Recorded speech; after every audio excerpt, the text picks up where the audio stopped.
ಹಾಗಾಗಿ ಕೆಲಸ ಪ್ರಾರಂಭ ಮಾಡಿದ್ದಾರೆ. ಈ ಮಧ್ಯೆ ಸ್ವಾಭಾವಿಕವಾಗಿ ಅಲ್ಲಿ ನಮಗೆ ತೊಂದರೆ ಆಗುತ್ತೆ ಅಂತ ರೈತ ಸಮುದಾಯದವರು ಮತ್ತು ವಿಶೇಷವಾಗಿ ಶಾಸಕರು ಪ್ರೊಟೆಸ್ಟ್ ಮಾಡಿಸಿದ್ದಾರೆ.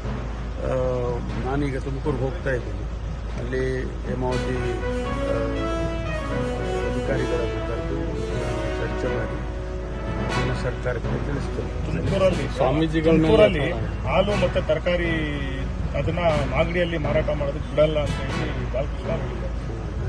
ಇಷ್ಟೊಂದು ದ್ವೇಷದ ಮಟ್ಟಿಗೆ ಇಲ್ಲ, ಅದು ನನಗೆ ಗೊತ್ತಿಲ್ಲ. ಒಬ್ಬರೊಬ್ಬರು ಶಾಸಕರುಗಳು ಸಂಯಮದಿಂದ ಹೋಗಬೇಕಾಗ್ತದೆ. ಆದರೆ ಆ ರೀತಿ ನನಗೆ ಗೊತ್ತಿಲ್ಲ. ಹೇಳಿಕೆ ಬಂದು ನೋಡೋಣ. ಸರ್, ಸ್ವಾಮೀಜಿಗಳ ಮೇಲೆ ಎಫ್ಐಆರ್ ಹಾಕಿದ್ದಾರೆ ಅನ್ನೋಂಥದ್ದು ವಿರೋಧ ಇದೆ.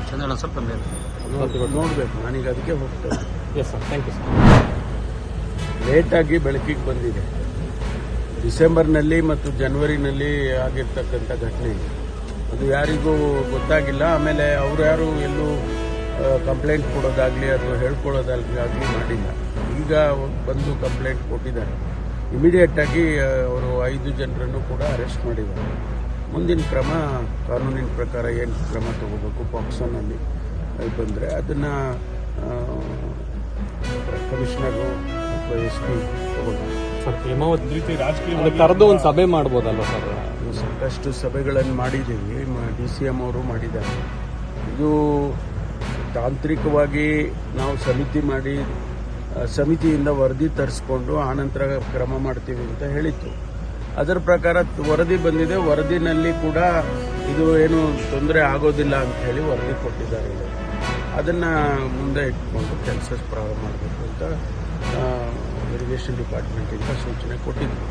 ಹಾಗಾಗಿ ಕೆಲಸ ಪ್ರಾರಂಭ ಮಾಡಿದ್ದಾರೆ. ಈ ಮಧ್ಯೆ ಸ್ವಾಭಾವಿಕವಾಗಿ ಅಲ್ಲಿ ನಮಗೆ ತೊಂದರೆ ಆಗುತ್ತೆ ಅಂತ ರೈತ ಸಮುದಾಯದವರು ಮತ್ತು ವಿಶೇಷವಾಗಿ ಶಾಸಕರು ಪ್ರೊಟೆಸ್ಟ್ ಮಾಡಿಸಿದ್ದಾರೆ.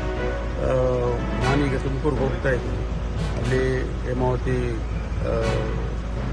ಅಧಿಕಾರಿಗಳನ್ನು ಕರೆದು ನಾನು ಚರ್ಚೆ ಮಾಡಿ ಅದನ್ನು ಸರ್ಕಾರಕ್ಕೆ ತಿಳಿಸ್ತೇನೆ. ತುಮಕೂರಲ್ಲಿ ಹಾಲು ಮತ್ತೆ ತರಕಾರಿ ಅದನ್ನ ಮಾಗಡಿಯಲ್ಲಿ ಮಾರಾಟ ಮಾಡೋದಕ್ಕೆ ಬಿಡಲ್ಲ ಅಂತ ಹೇಳಿ ಬಾಲಕೃಷ್ಣ ಹೇಳಿದ್ದಾರೆ. ಇಷ್ಟೊಂದು ದ್ವೇಷದ ಮಟ್ಟಿಗೆ ಇಲ್ಲ, ಅದು ನನಗೆ ಗೊತ್ತಿಲ್ಲ. ಒಬ್ಬರೊಬ್ಬರು ಶಾಸಕರುಗಳು ಸಂಯಮದಿಂದ ಹೋಗಬೇಕಾಗ್ತದೆ. ಆದರೆ ಆ ರೀತಿ ನನಗೆ ಗೊತ್ತಿಲ್ಲ. ಹೇಳಿಕೆ ಬಂದು ನಾನು ನೋಡೋಣ. ಸರ್, ಸ್ವಾಮೀಜಿಗಳ ಮೇಲೆ ಎಫ್ಐಆರ್ ಹಾಕಿದ್ದಾರೆ ಅನ್ನೋಂಥದ್ದು ವಿರೋಧ ಇದೆ.